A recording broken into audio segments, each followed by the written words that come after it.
اذان پاؤں سمیٹ کر دوبارہ پائنتی سے ٹیک لگا کر بیٹھ گیا۔ زارا وہ میں اسے بلانے آئی تھی۔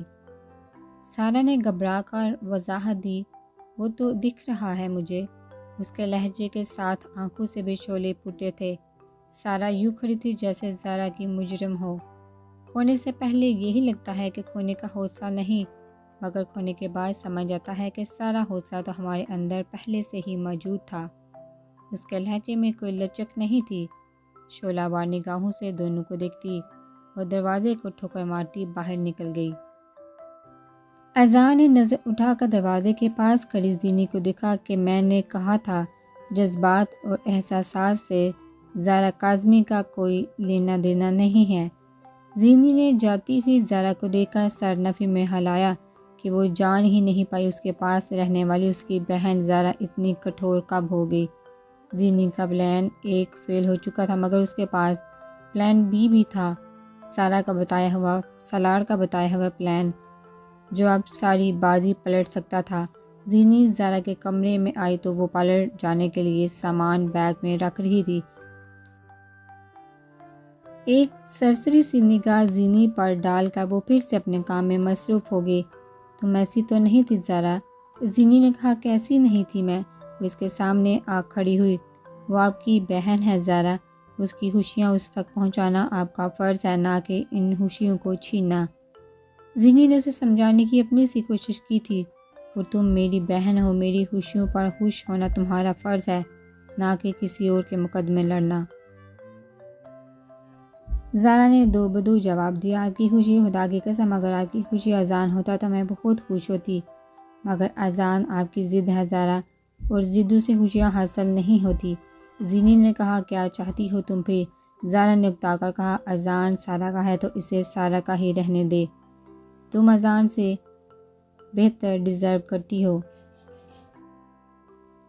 زینی نے پھر بحث کے سامنے بین بجائی، اور وہ بیٹر حسام ہوگا نا یقیناً؟ زارا نے کہا، کیا برائی ہے ان میں؟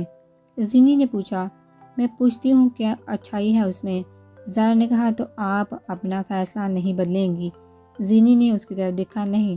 زارا نے کہا، ٹھیک ہے، آپ تیار ہیں، میں بھی اپنا سامان لاتی ہوں، پھر چلتے ہیں۔ زینی نے کہا تو زارا نے مسکرا کر سر جھٹکا کہ سبھی اس کے آگے یوں ہی ہتھیار ڈال دیتے تھے، مگر وہ بھی زینب رانا تھی، زائرہ رانا کی بیٹی، وہ بھلا کب پیچھے ہٹ سکتی تھی؟ زارا کے کمرے سے نکلتے ہوئے اس نے ایک میسیج ٹائپ کیا اور سالاڑ کو سینڈ کر دیا۔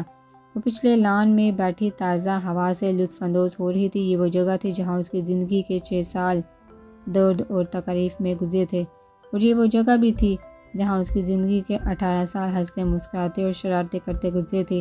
ان تمام جگہوں کو دیکھتی وہ کبھی کھل کر مسکراتی اور کبھی ایک کرب سا اس کی آنکھوں اور دل میں چھانے لگتا تھا۔ وہ ان سب یادوں میں ایسی کھوئی ہوئی تھی کہ اسے پتہ ہی نہ چلا کہ کب وہ اس کے سامنے آ بیٹھا تھا۔ اپنے چہرے پر کسی کی نظروں کی تپش محسوس کرتے اس نے نظروں کا زاویہ موڑا تو وہ سامنے ہی کرسی پر بیٹھا بغور اس کو گھورنے میں مصروف تھا۔ تمہیں وہ محبت یاد ہے جو ہم دونوں میں تھی؟ حساور نے بات کا آغاز کیا، وہ محبت کا انجام تھا شاید۔ ہوا کے جھونکے بلا کہاں اتنے خاص ہوتے ہیں کہ انہیں یاد رکھا جائے۔ وہ بڑبڑائی تھی، مگر اس کی بڑبڑاہٹ سامنے بیٹھے پروکار شخص نے سن لی تو پھیکا سا مسکرا دیا کہ وہ مسکراہٹ کئی غموں کا پتہ دیتی تھی۔ تو پھر ان آنکھوں میں ان ماہ و سال کی تحریر کیوں رقم ہے جو ہم نے ساتھ گزارے تھے اور جو ہم نے ساتھ ہو کر بھی ساتھ نہیں گزارے تھے؟ وہ کوئی بید کھولنا چاہتا تھا۔ دانی نے اسے دیکھا کہ ان آنکھوں تحریر کو پڑھنا وہ اب تک جانتا تھا، تو بیچ کے وہ 6 سال یہ بصارت کہاں چلی گئی؟ ایسے ہی اس گھر سے ملے دکھ یاد آ گئے تھے۔ دانی نے لہجے کو سرسری بنایا۔ حساور کی ہتھیلیاں بھیگی کہ وہ ان دکھوں بڑے 6 سالوں کو یاد رکھے ہوئے تھی، اور وہ محبت بڑے 18 سال بھول گئی تھی۔ تمہیں میں نے ہمیشہ یاد رکھا دانی۔ وہ اپنے محبت کا ٹرنک کھول کر بیٹھ گیا۔ محبت کے پتے وہ ایک ایک کر کے ٹرنک سے نکالنے کے لیے جھکا۔ زارا نے مجھے بہت مایوس کیا۔ دانی نے سہولت سے اس ٹرنک کو بند کیا۔ محبت کے پتے کہیں اندر ہی دب کر رہ گئے۔ کچھ پل کو ہماری بات کریں، اس نے التجا کی تھی۔ اس کی التجا میں بے بسی تھی۔ میں اس قصے کو اب نہیں چھیڑنا چاہتی۔ یہ ایسا قصہ ہے جو میری ارد گرد درد کا حالہ بنا لیتا ہے۔ میں اس قصے سے بہت دور سفر کرنا چاہتی ہوں، وہ سپاٹ لہجے میں بولی۔ اسامہ نے آنکھوں میں نہ جانے کون کون سے رنگ سمو کر اسے دیکھا تھا۔ وہ ان سب رنگوں کو نظر انداز کرتے وہاں سے اٹھائی کہ اب وہ ان رنگوں سے لاتعلقی ہی برتنا چاہتی تھی۔ ان رنگوں کی شناخت اس کے لیے کٹھن نہیں بلکہ تکلیف دہ ضرور تھی۔ اسامہ نے دکھ سے اس خالی کرسی کو دیکھا جہاں کچھ دیر پہلے وہ موجود تھی۔ آنکھ کے کنارے کو چھوتی واحد بوند کو اس نے انگلی کے پور سے صاف کیے، اسے احتیاط سے روئے کہ آنکھ نم نہ ہوئی۔ ان دونوں کو پارلر آئے ابھی آدھا گھنٹہ ہی ہوا تھا۔ اگلی باری زارا کی تھی۔ بیوٹیشین نے جب زارا کو بلایا تو زینی چپکے سے اٹھ کر باہر نکل آئی۔ اس کے ہاتھ میں موبائل تھا۔ دروازے کی اوٹ میں کھڑے ہو کر اس نے سالار کا نمبر ملا کر سیل فون کان سے لگایا۔ آ جاؤ، میں پہنچ چکا ہوں۔ پہلی ہی بیل پر کال پک کر لی گئی تھی۔ اچھا، پہنچتی ہوں میں۔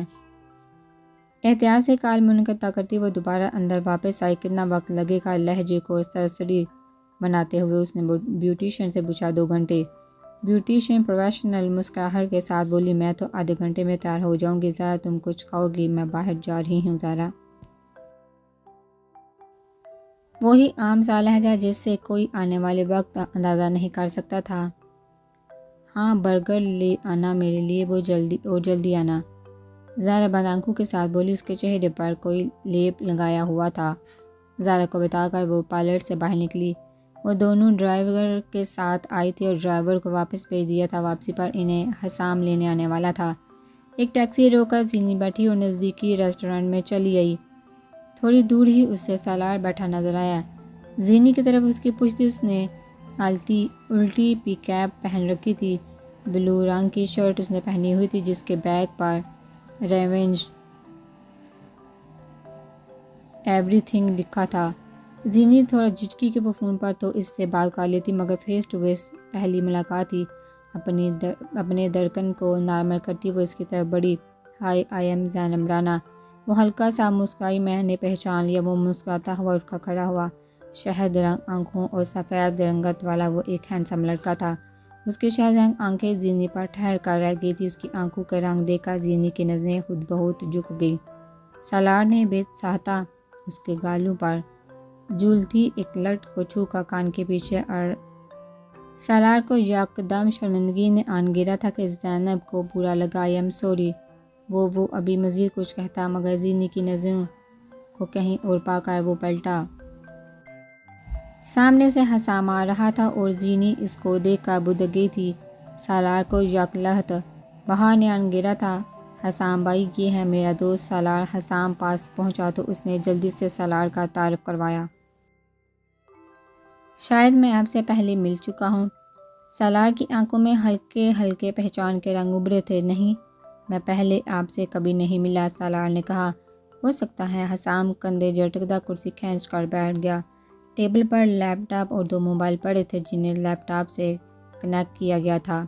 سالار اور زینی بھی کرسی کھینچ کر بیٹھ گئے۔ حسام بھائی، زارا میرا انتظار کر رہی ہوگی، مجھے جانا ہوگا۔ آپ کو پلان یاد ہے نا؟ زینی نے کہا۔ ایک بار پھر سوچو زینب، تم ٹھیک کر رہی ہو؟ حسام نے کہا۔ جی میں ٹھیک کر رہی ہوں، میں نے سوچ لیا ہے، زینی نے کہا تو حسام نے اس بات میں سر ہلایا۔ میں چلتی ہوں پھر۔ زینی اٹھ کر ریسٹورنٹ سے نکل آئی اور ٹیکسی میں بیٹھ کر دوبارہ پارلر پہنچ گئی۔ 1 گھنٹہ گزر چکا تھا، مزید 1 گھنٹہ تھا زارا کو تیار کرنے میں۔ اپنا ڈریس نکالتی وہ بھی تیار ہونے چلی گئی۔ یہ ابھی تک زارا کیوں نہیں آئی؟ سارا پریشانی سے پورے گھر کے چکر کاٹ رہی تھی۔ 3 گھنٹے ہو گئے تھے اور زارا اور زینب نہیں آئی تھی۔ حسام انہیں لینے گیا ہے، آتی ہی ہوگی، سارا نے کہا۔ نکاح ہوا بھی آ پہنچا مگر زارا کا کوئی پتہ نہیں۔ ویسی بے پرواہی کیسے کر سکتی ہے؟ اینا نے کہا۔ سارا بی بی، آپ کا فون بج رہا ہے۔ ملازمہ نے فون لا کر سارا کو پکڑایا۔ زارا کالنگ دیکھ کر سارا نے فوراً سے کال ریسیو کی اور موبائل کان سے لگایا۔ کہاں ہو زارا؟ آئی کیوں نہیں؟ نکاح ہاں، ڈائننگ روم میں آیا بیٹھا ہے۔ کیا کہہ رہی ہو زارا تم یہ؟ سامنے کی نکیوں سے سارا کی طرف دیکھا۔ اذان پہلو بدل کر رہ گیا تھا۔ نکاح کی سادہ سی تقریب کا اہتمام ہال کمرے میں کیا گیا تھا۔ سفید شلوار قمیض میں اذان سر جھکائے بیٹھا تھا۔ باقی سب بھی ہلکی پھلکی تیاری کے ساتھ وہاں موجود تھے۔ کیا کہہ رہی ہے زارا، فون اسپیکر پر ڈالو، سائرہ نے زارا سے کہا تو زارا نے فوراً سے اس کی بات پر عمل درآمد کیا۔ I am really sorry Sara, Azan ٹھیک کہہ رہا تھا، کب تک اپنی قسمیں دے کر مجھے اس سے باندھے رکھو گی؟ محبت تو وہ صرف تم سے ہی کرتا ہے نا، میں ہی جانے کیوں تم دونوں کے بیچ زبردستی آنا چاہتی تھی، یہ جانتے ہوئے بھی کہ یہاں تو محبتوں میں برسوں ایک دوسرے کی شکل نہیں دیکھی جاتی، نفرتوں میں پھر کتنا دم ہوگا؟ سارہ کو شک گزرا کہ وہ زارا نہیں ہے، باقی سب دم سادے زارا کو سنے جا رہے تھے۔ تم صحیح کہتی ہو، ماں کی آنکھوں کے قرب میں جب زندگی کی حقیقت محسوس کی تو میں نے خود کو اس نفرت کے ہول کے نیچے چھپا لیا، مگر تم میری جوڑواں ہو، تم سے کیسے نفرت کر لوں کہ تم سے تمہاری محبت، تمہاری خوشی ہی چھین لوں؟ بہت سوچا اور کر گزرنا چاہا مگر میں ایسا نہیں کر سکتی۔ زارا میری جان، کیا کہہ رہی ہو؟ میری کوئی بات بری لگی ہے تو آئی ایم سوری، زارا پریشان ہوئی تھی۔ نہیں سارہ، تم تو بہت اچھی ہو، بس میں ہی برائی کے زیر اثر آ گئی تھی، مگر اب ضمیر جاگا ہے تو جانا میں کتنی غلط تھی۔ تم اذان سے نکاح کر لو، وہ صرف تمہارا ہے اور تم صرف اس کی۔ سارہ نے بے یقینی میں فون کی طرف دیکھا، اذان کے ساکت وجود میں جنبش ہوئی تھی۔ انکار مت کرنا، بہت دل دکھایا ہے میں نے تمہارا، اب میں تمہیں خوش دیکھنا چاہتی ہوں، پلیز سارہ۔ مگر تم، سارہ نے کچھ کہنا چاہا مگر اس کی بات کاٹتے وہ فوراً بولی، نہیں جاؤں گی اب کے چھوڑ کے، وعدہ رہا، نہ نفرت کروں گی کسی سے، نکاح ہاں کو بلاؤ اور نکاح شروع کرو، میں تمہارے منہ سے تمہیں تمہاری خوشیاں قبول کرتے ہوئے سننا چاہتی ہوں، تمہیں میری قسم ہے، تمہیں زارا کی قسم ہے، اس کے بعد میں آ جاؤں گی واپس، اس سے پہلے اگر تم سے نظریں نہیں ملا سکوں گی تم کیا کرو گی پھر؟ زارا، اسے ابھی بھی زارا کی فکر تھی، چلوں گی تو کٹ ہی جائے گا زندگی کا یہ سفر آہستہ آہستہ، بابا کو بولو نکاح کو بلائیں۔ سارے نے اس بات میں سر ہلا کر اساور کی طرف دیکھا تو فوراً سے اٹھ کر باہر نکلے۔ تھوڑی دیر بعد اساور لوٹا تو نکاح ساتھ میں تھا۔ نکاح نے نکاح شروع کیا، زارا کی کال ابھی تک لگی ہوئی تھی۔ بسم اللہ الرحمن الرحیم، نکاح نے نکاح شروع کیا۔ اجابہ قبول کے بعد مبارکباد کی صدائیں بلند ہوئی تو سالار نے مسکراتی نظروں سے اس پر سنجیدہ نوجوان کو دیکھا۔ ہو گیا ان دونوں کا نکاح؟ کال ڈسکنیکٹ کرتے اس نے فون لیپ ٹاپ کے پاس رکھا اور پاس پڑا صفحہ اٹھا کر طے کیا اور اپنے پاکٹ میں رکھ لیا۔ اس صفحے پر زینب نے اسے تمام باتیں لکھتی تھی جو اس نے سارہ سے کرنی تھی، اور ٹیکنالوجی کے کمال سے اس نے زارا کا موبائل ہیک کیا اور پھر اسی کے نمبر سے سارہ کو کال لگائی اور سافٹ ویئر کے ذریعے اپنی آواز کو زارا کی آواز میں بدل کر سارہ تک پہنچا دیا۔ کچھ پلوں کا کھیل تھا مگر زارا نے جیتی ہوئی بازی ہار دی تھی۔ پتہ نہیں زارا اب کیا طوفان کھڑا کرے گی۔ حسام نے جرجری سی لکھ، کوئی بھی طوفان آ جائے اب کچھ نہیں ہو سکتا، اذان کاظمی سارہ کو کسی قیمت پر نہیں چھوڑے گا، اور سارہ کے نام کے آگے لگے اذان کاظمی کے نام کو رباب بڑے سے بڑا طوفان لا کر بھی اپنے نام کے آگے نہیں لگا سکتی۔ آفٹر آل سگی بہن ہے وہ سارہ کی، اور بحیثیت مسلمان وہ ایسا نہیں کر سکتی۔ سالار کی بات پر اسے حوصلہ ہوا تھا۔ تمہارا شکریہ، میں چلتا ہوں۔ حسام اٹھ کر اپنی گاڑی کے پاس پہنچا، ڈرائیونگ سیٹ سنبھالتا وہ گاڑی بھگاتا ہوا پارلر کی طرف بڑھ گیا۔ بابا کو چاہیے تھا ڈرائیور کو بھیج دیتے، اس نکمے ڈاکٹر نے پتہ نہیں کون سے ملک کا دورہ کر کے واپس لینے آنا ہے۔ زارا سخت جھنجھلائی ہوئی تھی۔ آ جائیں گے زارا، زینی مطمئن سی بولی، آ ہی نہ جائے، اور پتہ نہیں میرا فون کام کیوں نہیں کر رہا۔ اس نے ایک نظر ہینگ فون پر ڈالی، تم اپنا فون دو، میرے فون تو گھر پر رہ گیا۔ زینی نے فوراً جھوٹ گھڑا، میم آپ کو لینے آئے ہیں، ایک لڑکی نے آ کر بتایا تو زارا نے سکون کا سانس لیا، جبکہ زینی کی دھڑکنوں نے ادھم مچا دیا تھا۔ وہ اس ہنگامے کو ابھی سے دیکھ سکتی تھی جو دیر بعد کاظمی حویلی میں ہونے والا تھا۔ وہ اپنی ہی سوچوں میں غلطاں تھی کہ زارا کا موبائل چنگارا۔ زینی بے چین سی ہو کر باہر نکل آئی تو زارا نے کال اٹینڈ کر کے کان سے موبائل لگایا۔ بہت برا ہوا آپ کے ساتھ، اس افسوس کرتے ہوئے لہجے کو وہ پہچان چکی تھی۔ کیا بکواس ہے، کیوں فون کیا، اور نمبر کدھر سے ملا میرا تمہیں؟ وہ دبے دبے غصے سے چلائی، یہ سب چھوڑیں اور جا کر حویلی میں دیکھے، کاظمیوں نے کمال کا تحفہ رکھا ہے آپ کے لیے۔ اس کے لہجے میں نہ جانے کیا تھا کہ زارا کا ماتھا ٹھٹکا۔ میرا دماغ مت گھماؤ اور سیدھی بات کرو، اپنا بدلہ خود لیں گی اور کوئی کاظمی کی طرف آنکھ اٹھا کر دیکھے گا تو آنکھیں نوچ ڈالیں گی۔ یہی کہا تھا نا آپ نے، آپ کے الفاظ آپ کا ہی منہ چڑھا رہے ہیں، آپ بھی ایموشنل پھول نکلی نا۔ اس کے تمسخر پر ذرا چلا اٹھی۔ شٹ اپ، غصہ بچائی اور جا کر کاظمی حویلی میں جا کر گنگنائیے۔ اچھا صلہ دیا تو نے میرے یقین کا، بہن نے ہی لوٹ لیا گھر بہن کا۔ میر نے کال منقطع کر دی تو وہ ہیلو ہیلو کرتی ہی رہ گئی۔ اس کے دل میں خدشات کا ریلا اٹھا تو وہ بھاگم بھاگ باہر پہنچی۔ زینی حسام کے ساتھ فرنٹ سیٹ پر براجمان تھی، اپنا جامنی لہنگا سنبھالتی۔ وہ پچھلی سیٹ پر بیٹھی تو حسام بنا اس کی طرف دیکھے گاڑی زن سے بھگا لے گیا۔ مبارک ہو بچے۔ دانی نے صابر کو گلے لگا کر اس کے ماتھے پر بوسہ دیا۔ حسان کا چہرہ خوشی کا غماز سا۔ زارا نے کال بھی کاٹ دی اور ابھی تک پہنچی بھی نہیں۔ وہ پھر سے زارا کے لیے پریشان ہوئی۔ میری حسام سے بات ہو گئی ہے، وہ انہیں لے کر آ رہا ہے، سائرہ نے کہا۔ کاظمی حویلی کا گیٹ کھلا اور حسام کی سفید سوکھ اندر داخل ہوئی۔ زارا جلدی سے گاڑی سے اتر کر ہال کمرے کی طرف بھاگی۔ حسام اور زینی بھی اس کے پیچھے ہی بھاگے۔ زارا ہال کمرے میں داخل ہوئی تو سب مسکراتے چہرے ایک دم ساکت ہو گئے۔ سارا مسکراتی ہوئی زارا کے گلے لگی۔ تھینک یو سو مچ۔ سارا کے لہجے اور اذعان کے چہرے نے میر کی باتوں پر تصدیق کی مہر ثبت کر دی۔ زارا نے پوری قوت لگا کر سارا خود سے لا کر کے پیچھے دھکیلا۔ اذعان جلدی سے آگے بڑھ کر اسے تھام لیا، ورنہ وہ سیدھی کانچ کی ٹیبل سے ٹکراتی۔ مٹھائی کھاؤ زارا، میرے اور سارا کا نکاح ہو گیا ہے، تم سالی ہو میری، منہ میٹھا کرو نا۔ منہ میٹھا کرنا تو بنتا ہے نا۔ اذعان دل جلی مسکراہٹ چہرے پر سجا کر بولا تو زارا کے تن بدن میں آگ لگی۔ تم نے میرے ساتھ دھوکہ کیا سارا۔ زارا چلائی تو سارا نے ناسمجھی سے اسے دیکھا۔ کیسا دھوکہ؟ تم نے کہا تھا تم میری شادی اذعان سے کرواؤ گی، مگر تم نے خود گالی، اتنا بڑا دھوکہ میرے ساتھ؟ تم نے ہی کہا تھا نا مجھے۔ سارا نے کہا ڈرامے مت کرو زارا، چلائی، یہ دیکھو تم نے ہی تو کہا تھا۔ اپنا موبائل اٹھا کر سارا نے زارا کی کال ریکارڈنگ آن کی۔ جیسے جیسے وہ سنتی جا رہی تھی اس کے رونگٹے کھڑے ہو رہے تھے۔ تم سب نے مل کر دھوکہ دیا مجھے، وہ حلق کے بل چلائی تھی، یہ تم نے کیا کیا؟ زارا زینب کی طرف مڑی کہ وہ جانتی تھی زینب بہت اچھی ہیکر ہے۔ زینی نے خاموشی سے سر جھکا لیا۔ حسام نے پھٹی پھٹی آنکھوں سے زینب کی طرف دیکھا۔ غصہ تھوک دو زارا، جو ہونا تھا ہو چکا۔ دانی نے کہا آپ نے ماما اچھا نہیں کیا، آپ تو میری ماں تھی یار، پھر مجھے ہی کیوں دھوکہ دیا؟ اور آپ تو باپ ہونے کا دعویٰ کرتے تھے نا، پھر مجھے کیوں توڑ دیا؟ اس کا رخ اب اصابر کی طرف تھا۔ سب چپ چاپ اس کی چیخو پکار سن رہے تھے۔ اور زینی تم تو آستین کا سانپ نکلی یار، اور آپ تو خوش ہوگی نا کہ دیکھو کل دانین کو رلائے، آج اس کی بیٹی رو رہی ہے۔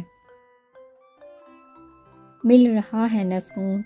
سارے کی طرف دیکھتی وہ چلائی تھی، آپ نے بھی ان سب کا ساتھ دیا اور تم، اس نے حسام کا گریباں پکڑ لیا، تم تو محبت کے دعوے دار تھے نا، پھر کیا ہوا؟ دے دیا نا مجھے دھوکہ۔ اذعان میری خواہش تھا نہ ہی محبت، وہ میری ضد تھا، اور تمہارا فرض بنتا تھا تم میری ضد کو پورا کرتے کیونکہ تم محبت کے دعوے دار تھے۔ مجھ سے اس کی آنکھوں سے ٹپ ٹپ آنسو بہہ رہے تھے۔ حسام کو اپنا دل کرتا ہوا محسوس ہوا۔ تم دل میں تھے مگر تم کاظمیوں میں سے ہو، یہ سن کر دل سے آدھے اتر گئے تھے اور آج پورے اتر گئے۔ وہ اظہار تھا اس ایک احساس کا جو حسام نے اس کے لیے محسوس کیا۔ حسام کو سمجھ نہیں آ رہی تھی کہ زارا کے جو اظہار محبت پر خوش ہو یا اس کے اظہار نفرت پر رو دے۔ مجھے نفرت ہے آپ سب کی طرف انگلی اٹھا کر وہ بولی، میں آپ میں سے کسی سے کوئی تعلق نہیں رکھنا چاہتی، آپ خوشیاں مناؤ سب، میں تو ہمیشہ خوشیوں سے محروم رہی ہوں، اب وہ محروم ہو جاؤں گی سب خوشی کے شادیانے بجانا۔ پھر حسام کے ہاتھ سے گاڑی کی چابی چھین کر وہ باہر کو بھاگی تھی۔ اس کی آخری بات سن کر سب کے چہروں سے ہوائیاں اڑ گئی تھی۔ وہ زارا سے بڑے طوفان ایکسیپٹ کر رہے تھے مگر یہ ایکسیپٹ نہیں کر رہے تھے۔ سب زارا کے پیچھے ہی باہر کو بھاگے تھے مگر تب تک وہ حسام کی گاڑی زن سے بھگاتی ہوئی حویلی سے نکال کر لے گئی۔ اس کا عروسی دوپٹہ زمین پر پڑا اپنی بے وقتی پر بین ڈال رہا تھا۔ حسام نے دوپٹہ اٹھا کر اپنے ہاتھوں میں تھام لیا۔ سب کی دھڑکنیں ایک ساتھ ساکت ہوئی تھی۔ حسام نے جلدی سے اپنی گاڑی پورش سے نکالی۔